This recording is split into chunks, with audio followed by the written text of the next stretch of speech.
Turning tragedy into triumph. That is the story of our next guest. 18-year-old Aaliyah Stewart grew up in Gary, Indiana, and was affected by gun violence at a very young age. Her 14-year-old brother, Anthony, was shot and killed trying to break up a fight. A few years later, she lost her second brother, James, in another shooting. But despite both tragic losses, Aaliyah proved strong and started her own nonprofit. Today, she is committed to ending the cycle of violence and helping young people in her community. And Aaliyah joins us now to share her remarkable story. Aaliyah, good to have you. Thank you for having me. You lost both of your brothers, making you an only child. How did this affect you emotionally?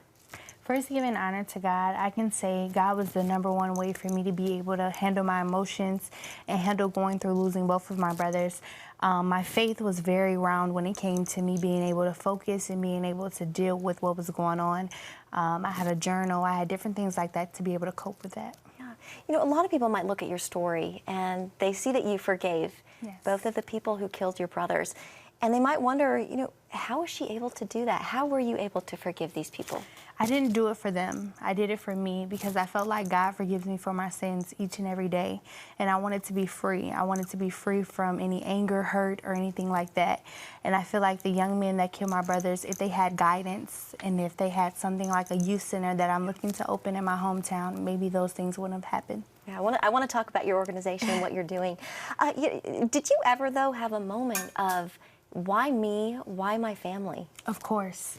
And God is so good when it comes to bringing us to reality and letting us know that we're not worthy of anything. He doesn't owe us anything, So when God brings something to us and he gives us a test to go through, we just have to go through it to build our testimony to help other people. And tell us about this organization and what you're doing in your hometown of Gary, Indiana.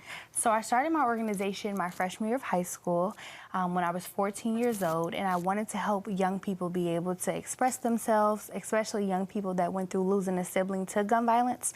Gun violence is a very big epidemic in my hometown of Gary, Indiana. So I wanted to make the organization something big for young people to be able to see that no matter what you go through or where you come from, you have potential.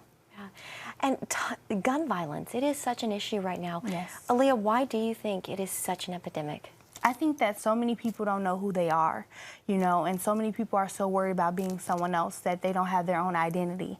And if people just learned how to be positive and learned who they were as a person, things would be different. So your organization, what is it doing specifically? How is it helping people, young people like yourself? So we started my freshman year by giving away scholarships. My freshman year until now, I've given away 6 scholarships. I host annual toy drives. I mentor young people in my community, and we're building the youth center that will open in June of 2020. Wow, what's been the reception so far? Everyone loves it. Yeah. Everyone's very excited about it, especially young people. They're looking for something positive, refreshing, and new to come into our hometown. What's next for the organization? I know there's a big event coming up. Our event will be Saturday, September 14th, and it's a sneaker gala called Kicking Out Gun Violence, Bringing Peace. And on the flyer of the event, I used the shoe that my brother had on the night he was killed, just to let young people know, we're kicking it out. We're taking back our city, and we're looking to raise $12,000, which was donated to us by Vans. So right now, whatever we receive is extra to go on with the building fund. Oh, that's awesome. Yes, it's so amazing. What's next for you? You're 18. You have your whole life ahead of you. What are you going to do? I'm just following God's plan, looking to build my organization and brand and sharing my story with young people, giving them encouragement and letting them know to keep pushing. Well, your story is such an inspiration Thank to you. all of us here, and I know that so many of our viewers out there. So we're so sorry for your loss, but just Thank you. What a testimony you have and what amazing things you're doing. Thank you. Right.